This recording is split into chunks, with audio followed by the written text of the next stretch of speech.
Halo semuanya, kembali lagi di sini di Firby TV bersama saya Bubi Gali. Kali ini kita akan membahas mengenai bisnis dan brand yang ada hubungannya dengan coffee shop. Kali ini saya sudah bersama dengan pengusaha yaitu Pak Edwin yang mempunyai coffee shop Tanagram. Halo Pak Edwin. Halo Mas. Apa kabar Pak? Sehat. Kabar. Baik. Pak Edwin bisa cerita ke kita nggak sih Pak Edwin itu siapa dan dari perusahaan mana Pak? Oke. Jadi perkenalkan saya Edwin. Saat ini saya lagi running coffee shop di daerah Lebak Bulus yang bernama Tanagram Coffee kayak gitu. Jadi ya basically saya running operationnya lah Pak. Running operation dan sebagainya. Nah kalau boleh tahu kenapa tiba-tiba Bapak ngasih nama Tanagram Coffee? Jadi sebenarnya dari dua kata, tanah dan gram. Tanah itu basicnya dari yang biji kopi berasal dari tanah, terus gram itu bicara presisi lah. Karena ketika biji kopi digiring segala macam kita ukur ya, pemakaiannya berapa gram, terus espresso yang dipakai berapa gram. Jadi lebih ke ya itu sih. Terus gram itu berharap menjadi value kita juga antara konsistensi dan presisi untuk jangka panjang gitu. Pak Edwin, kan sekarang bisnis kopi banyak banget ya Pak. Bapak nggak takut loh? Kok dibilang takut mah tiap orang ada takutnya ya pasti. Iya. Cuma ya dan yang saya percaya adalah si kopi itu harusnya jadi ya tadi ya gaya hidup masyarakat. Yang dimana sekarang setiap orang itu kan butuh kopi ya. Iya betul. Ya, tinggal dari kitanya aja sih ya running coffee shop itu value apa yang ingin kita kasih aja ke si masyarakat, customer kayak gitu lah, apakah servisnya, hospitality-nya, kemudian produknya, ya itu tinggal dipilih aja sama coffee shop gitu. Nah yang saya jalani sih, hopefully saya bisa jaga tiga-tiganya, dari produk, servis, sama hospitality aja. Oke. Nah ngomongin produk, apa kelebihan kopi Bapak daripada kopi-kopi yang lain? Oke, kalau produk ya, sebenarnya kalau produk mah saya bisa bilang kayaknya hampir semua coffee shop sekarang itu produknya sama. Jadi kita kalau nyari ke tempat ke coffee shop lah ya, produknya pasti udah bisa kalian dapatkan produk enak gitu. Saya nggak bisa bilang kalau produk saya paling enak gitu, tapi yang pasti untuk memberikan produk ke customer itu nggak sembarangan. Pokoknya saya bilang saya paling enak nggak juga, karena banyak coffee shop juga yang bisa memberikan produk yang sama. Ya, tapi selain produk, saya rasa yang saya dan tim bangun adalah lebih ke service hospitality. Kayak gitu. Jadi produknya hanya kayak apa ya, medianya. Ya, media di mana customer masyarakat bisa merasakan service kita. Kayak gitu, itu poinnya. Tapi waktu service sama customer hospitality kita bagus, saya juga produknya saya jaga. Jaganya apa ya, konsistensinya. Sekarang itu saya melihat kalau orang-orang yang suka kopi lebih mencari coffee shop yang bisa jaga rasa. Ya betul Pak. Konsistensi ya kan. Kalau bicara enak, banyak coffee shop yang enak pakai gula segala macam. Tapi bicara menjaga rasa, saya rasa belum semua bisa kan. Itu baik pun saya sama tim, saya masih evaluasi juga ke tim gimana tim anak-anak itu bisa jaga rasanya. Kayak gitu, nanti dari rasa ya beri masyarakat. Saya bisa jaga rasa yang tadi saya bilang, gram, detail, konsistensi. Saya harap bisa customer reguler itu banyak. Kan ini aku lihat Bapak lagi pesen kopi apa nih Pak yang Bapak minum nih? Kalau saya ini pesen ice americano kayak gitu. Ice americano atau ice blend, ice long black sama aja. Wah, rasanya gimana tuh Pak? Kalau ini pakai beansnya yang Aceh, jadi sedikit fruity. Terus saya sukanya tuh beans yang fruity. Fruity-nya tapi nggak ada tambahan gula lagi ya.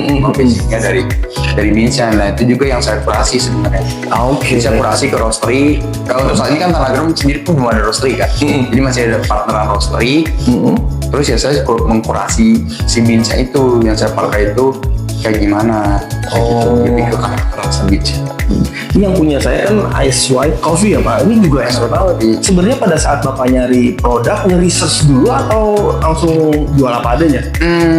Lebih ke R&D lah ya kan. Research pasti lihat-lihat market kayak gimana, kemudian kira-kira yang fit sama value-nya Tanagram seperti apa. Karena kan kalau Tanagram sendiri kuatnya di classic coffee Pak. Classic coffee itu apa? Es latte, es americano yang Bapak minum, es white itu kan es latte. Itu hanya fresh milk sama si kopinya aja, nggak ada tambahan gula.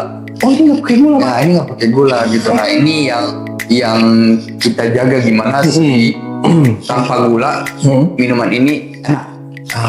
Poinnya kayak gitu kan. Berarti yang utama dijaga apanya? Kopinya. Betul. Karena basically kan cuma kopi, kayak es americano cuma air sama kopi kan. Berarti yang harus enak kopinya. Itu yang saya jaga.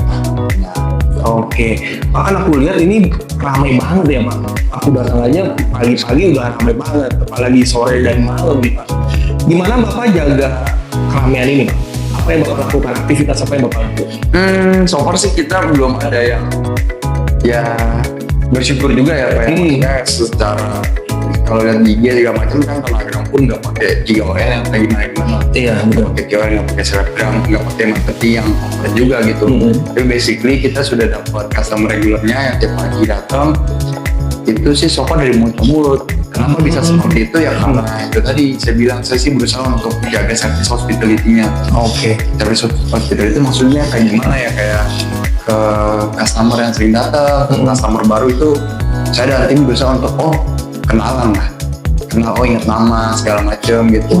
Ya kemudian mereka beli produk kita doang kan, ternyata cocok. Ya udah mereka kayak ngerasa aku udah kenal baristanya, gue udah ngerasa produknya cocok, jadi mereka balik lagi. Itu biasanya yang kesini merekomendasikan ke teman-temannya. Iya, bersyukur dari situ lah. Dari situ ya Pak. Gitu. Nah mungkin bisa dibilang orang pada nyaman ya Pak beli kopi di sini awal-awal ya Pak. Nah tuh saya nggak bisa ngomong kayak dia juga gitu. Tapi prakteknya seperti itu sih Pak. Mungkin kelihatannya seperti itu Pak, tapi saya nggak berani ngomong juga gitu. Pak, kan kemarin Bapak daftar mereknya kan di kami. Kalau boleh tahu Bapak daftar merek apa Pak? Oke, yang saya daftarkan si Tanagra Kopi untuk kategori kopi shop nggak salah. Betul. Oke, gitu. Nah alasannya kenapa Pak? Tiba-tiba Bapak pengen ngedaftarin mereknya, padahal Bapak udah viral duluan, tiba-tiba nggak daftarin nih ya? Alasannya sih karena untuk menjaga brand kita aja sih Pak. Sebenarnya kan kalau bicara yang tadi kan dibahas ya, brand coffee shop itu kan sekarang berkembangnya banyak banget kan. Setiap minggu itu ada aja coffee shop baru kan yang ada. Saya nggak mau aja nanti brand Tanagra ini ada yang sama atau bahkan mirip. Kemudian nanti ada permasalahan legalnya. Itu aja yang saya jaga sebenarnya. Karena bicara kita pun Tanagra punya visi yang panjang juga loh, banyak kan, bukan sekedar buka terus jadinya kayak bikin buka lalu dipakai orang yang dari nggak mungkin juga sebenarnya. Jadi ngejaga itu nya dong, siapa mereknya. Dan akhirnya dilindungi oleh hukum ya Pak, hukum Indonesia. Jadi seperti itu. Dan supaya nggak ada orang ngejiplak nama Tanagra juga. Soalnya bagus banget sih namanya Pak. Amin. Nah Pak, kan kalau aku boleh tanya, pada saat ngedaftarin merek itu Bapak gimana perasaannya? Kan sekarang akhirnya udah disetujui sama Kementerian Hukum dan dapat sertifikat. Gimana perasaannya Pak? Lebih ke lega sih Pak. Lega dapetnya. Ada backup. Maksudnya ada yang menjaga. Karena hukum ada yang menjaga. Jadi kayaknya orang nggak bisa sembarangan nih. Iya betul. Kita gitu. Cuman ya ada beban juga lah. Gimana kita harus jaga kan dari segi nama mereknya harus kita jaga. Oke, berarti seneng ya Pak? Senang Pak. Senang dan lega aja sih. Dan lega aja. Kan coffee shop, orang banyak banget sekarang berbondong-bondong ke coffee shop. Bapak bisa kasih tips ke kita nggak supaya coffee shopnya bisa kayak Bapak nih? Soalnya kalau kita lihat aja di jalanan kan timbul ada, ntar nggak ada lagi, hilang, tutup. Tapi kan Bapak sustain ada terus nih. Nah, kasih tips Pak kita Pak. Ya, nggak ada tips khusus ya, tapi ke learning by doing aja, ikuti marketingnya seperti apa, kemudian jaga kualitas produk sama jaga kualitas service saja sih Pak. Temen kayak gitu. Jadi nggak ada tips yang kayak gimana, tapi be yourself aja juga. Be yourself. Dan sesuai dengan karakternya Bapak sendiri kan? Iya gitu. Kayak melayani customer juga jangan fake lah, lebih ke yourself aja. Yes, Oke. Pak, kalau aku lihat kan karyawan Bapak kan bagus banget nih, kayak ada SOP-nya. Sebenarnya Bapak untuk mulai dari rekrut seperti apa Pak? Nah, ini penting nih. Kan kalau rekrut saya masih sendiri juga ya. Belum pakai cara yang kayak gimana. Jadi masih saya mencari sendiri, saya lebih melihat ke karakter anaknya aja sih. So far sih berjalan, yang saya hiring adalah tim yang bahkan belum ada pengalaman barista. Serius Pak? Iya, dia bukannya nggak bahaya? Ya nggak bahaya, tapi kan fungsinya saya menjaga di sini tuh. Itu fungsinya saya sebenarnya. Jadi saya untuk cari orang tuh cari yang mungkin belum ada pengalaman, tapi secara attitude, karakter bagus, terus ya utama kan rajin, ya udah tinggal saya develop aja sih. Sebenarnya tinggal saya ajarin segala macam, saya pantau gitu, tinggal lihat nanti selama belajar, proses belajar dia, bekerjanya dia seperti apa. Gitu, itu aja sih. Dan akhirnya nanti bisa ketahuan mana yang memang bagus, mana yang jelek keluar sendiri. Iya ya, mana yang rajin, mana yang banting. Dia harus, yang nggak ada pengalaman tuh kan ada 2 PR ya, mereka harus bekerja dan belajar. Iya betul. Gimana caranya mereka harus punya mental yang kuat, punya tanda kutip fisik yang kuat juga. Betul. Gitu, kalau yang udah ada pengalaman, tanda kutip mereka daftar tinggal, ayo udahlah gue ada pengalaman, tinggal kerja aja, nggak usah belajar misalnya. Kalau yang ada pengalaman, saya tuntut mereka untuk belajar dan bekerja.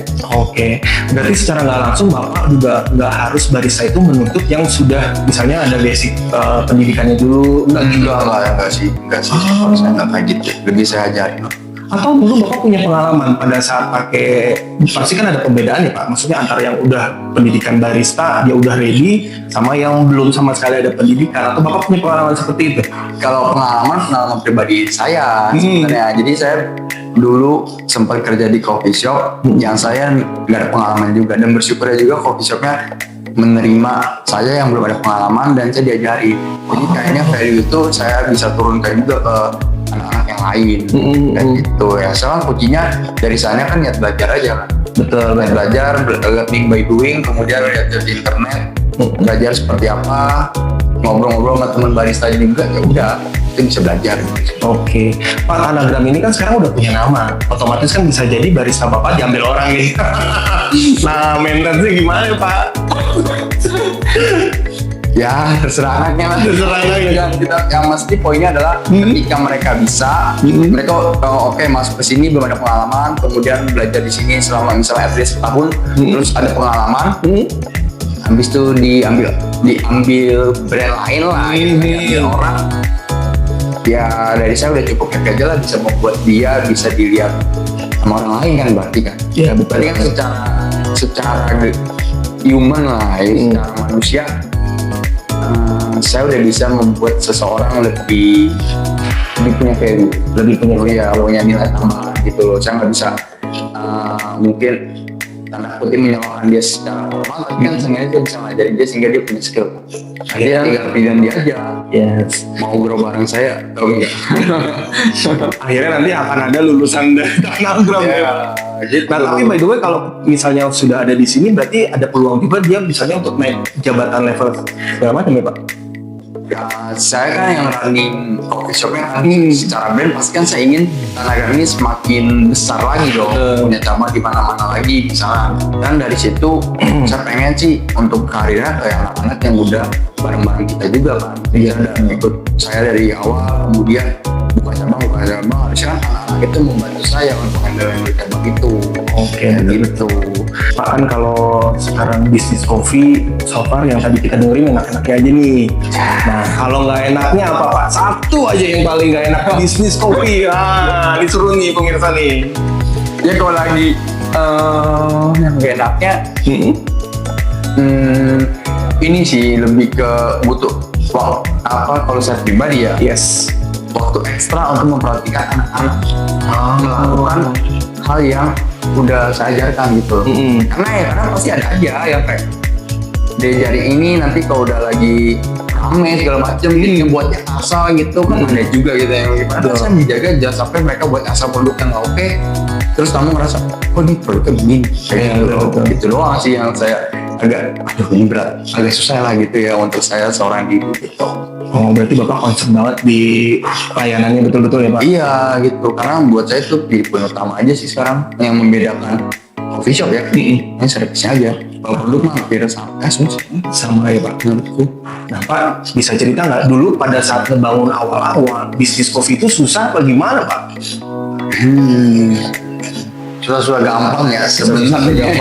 Ya betul. Susahnya ya mendevelop lah ini mau seperti apa segala macam, terus memilih produknya seperti apa, terus tentuin menunya seperti apa, itu tuh yang lumayan agak susah juga kan. Itu ya butuh fase brainstorming, fase berpikir. Susah gampang. Terus kalau untuk nyala kalau misalnya dari pembangunan gitu ya susah gampang karena ada pihak-pihak pihak lain juga kan yang terlibat dalam proses membangun kan. Ini aja kadang ya, oke ini pihak lain seperti apa, sesuai mau kita apa enggak. Betul. Nah Pak, pada saat Bapak, kita balik lagi ke awal ya Pak, pada saat pembuatan ini Bapak memang sudah siapin keuangannya berapa tahun, ada perencanaan gitu, atau Bapak tipe yang jalan dulu deh? Nah, harusnya dua-duanya juga sih. Oh, dua-duanya. Ya udah kita bahas satu-satu nih. Kalau kita cuma jalan aja nggak mau persiapkan ke depannya juga kayaknya agak susah nanti ke depan. Betul. Tapi kalau kita terlalu berpikir harus siapin ke depannya nggak jalan-jalan juga nggak jadi nih. Iya, betul-betul. Itu kan. Terus saya juga sama tim, kan saya nggak sendiri juga ya, ada beberapa tim juga. Ya mereka membantu untuk mendevelop seperti apa. Terus kita kan juga sebenarnya grup ini ya, kita nggak sendiri, saya nggak sendiri, ada grupnya. Dari grup juga membantu untuk mempersiapkan keuangan seperti apa ke depannya segala macam kayak gitu sih. Berarti Bapak ada forecastnya juga ya? Ada. Tapi so far memang kalau aku lihat nih nggak, capex aja nggak bakal, capexnya aja nih lumayan mahal kayaknya Pak, nggak murah maksudnya untuk bikin coffee shop seperti ini. Betul. Sekarang sih emang nggak murah gitu. Apalagi nih lokasinya bagus banget Pak, di daerah Lebak Bulus. Iya, Bulus Jakarta Selatan. Nah sekarang Bapak kasih tips ke kita tuh, kalau lokasi itu penting banget nggak sih buat coffee shop, atau bisa ngadain di tempat coffee shop di daerah mana tuh Pak? Secara lokasi Pak? Lokasi itu penting. Oke. Kita nggak bisa bilang lokasi nggak penting. Tapi menurut saya selama brandnya kuat, value-nya kuat, andai kata ada di lokasi-lokasi pinggiran lah ngomong kasarnya, itu bisa kebentuk juga gitu loh. Gitu. Tapi kalau saya bilang mencari traffic, ya lokasi itu penting. Tapi kalau untuk membangun brand, apakah kita perlu langsung ke traffic yang tinggi, lokasi yang prime? Enggak juga gitu, karena yang dikhawatirkan menurut saya juga, ya saya berani juga di daerah Lebak Bulus ini pinggiran dulu, karena kalau udah bicara di tengah, ketika trafficnya besar, lokasinya prime, dari brand yang nggak ready, ya udah sama nanti ke depan. Oke. Jadi baik pinggiran dulu lah. Nah Pak, kalau misalnya orang pengen tahu mengenai Tanagram Coffee, bisa di mana dan bisa berkunjung kemana Pak? Oke, kalau untuk sosial media sih kita baru ada di Instagram aja, namanya Tanagram Coffee. Jadi teman-teman cari aja Tanagram Coffee, udah pasti keluar. Kalau untuk lokasi sekarang ada di Lebak Bulus, di Jakarta Selatan. Jadi di Google Maps diketik aja Tanagram Coffee. Kemudian kita juga nanti mau ada cabang kedua, itu di daerah Tanah Kusir Veteran sih. Wah, Itu akan cabang kedua berbarengan dengan lapangan pedal. Gitu. Tapi secara konsep mah kita dibilang standalone juga bisa dibilang standalone. Karena secara pintu masuk berbeda antara lapangan pedal dan Tanagram. Pokoknya pemirsa tinggal kunjungi Google, klik Tanagram Coffee, udah langsung keluar. Ya pasti. Luar biasa.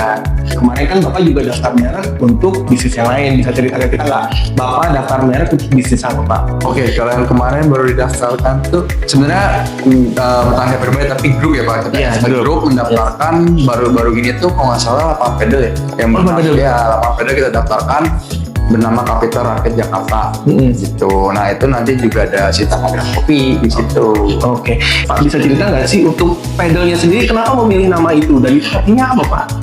Kalau nama sih sebenarnya ngambil dari metropolitannya Jakarta lah. Kapital Jakarta jadi kapitalnya Indo ya. Iya betul. Tahu gitu. Terus hopefully lapangan pedal kita ini pun bukan hanya lapangan pedal tapi jadi sport center. Wah, sport center. Iya, karena di situ pun ada lapangan tenis kayak gitu. Jadi kita nggak hanya fokus ke pedal, makanya juga namanya kan Kapital Rakyat. Betul. Jadi rakyat ada pedal ada tenis. Dan posisinya bagus banget di daerah Tanah Kusir ya Pak? Ya di Jakarta. Jaksel banget deh pokoknya deh. Jaksel. Nah Pak kan sekarang bisnis pedal banyak banget. Kenapa Bapak pengen ikutan ke bisnis pedal? Apa karena lagi tren atau gimana Pak? Kalau lagi tren, iya lagi tren. Makanya kita juga melihat potensi market. Tapi di luar itu, kenapa kita berani masuk? Kita secara grup ya mau masuk ke lapangan pedal. Karena sebenarnya Kapital Rakyat ini itu satu grup sama Manta Liberta. Ya. Satu grup sama Manta. Satu grup sama Manta. Misalkan Manta juga dapat di kalian kan. Betul. Karena satu grup, terus Manta kan sebenarnya di sport apparel ya. Jadi secara bisnisnya antara sport apparel sama apa ini cocok. Ya, terus ada potensi market kan. Betul. Jadi kita coba dulu. Bahkan kalau aku lihat lapangannya bagus banget ya Pak, eksklusif banget. Itu harganya gimana sih Pak? Nah kalau untuk harga sebenarnya masih sekitar 300 sampai 500. Oh, berarti Ada range-nya. Ada range-nya. Ya, karena kan tiap ada peak hour sama yang low-nya lah, ada di jam-jam tinggi sama jam-jam low. Itu biasanya hampir semua lapangan juga sih ada penyesuaian harga. Misalnya jam tinggi lebih mahal sedikit, kemudian lo yang siang biasanya lebih murah kayak gitu. Jadi tapi kalau untuk kisaran harga dari 300 sampai 500-an gitu. Kemudian kita ada VIP Core. Bedanya apa isinya? VIP Core. Jadi kita ada 3 lapangan pedal yang regular, kemudian ada satu VIP Core yang dimana VIP Core ini lebih private. Iya, lebih. Jadi kalau teman-teman misalnya mau booking di VIP Core, mau ada acara ulang tahun gitu, udah itu satu area itu punya teman-teman. Gitu, nggak kan digabung sama yang umum gitu, digabung sama yang lainnya.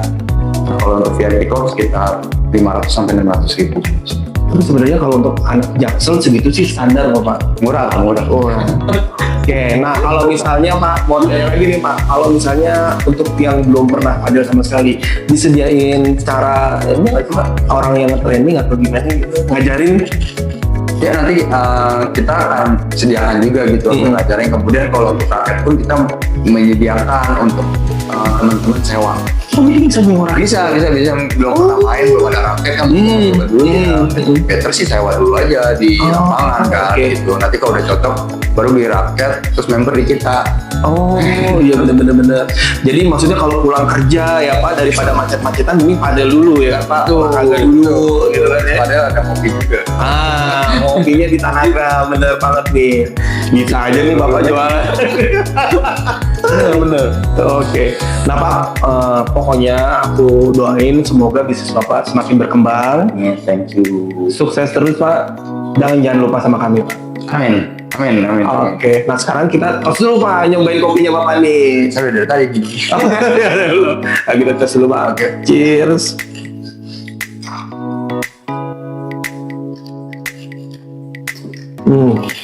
Enak banget.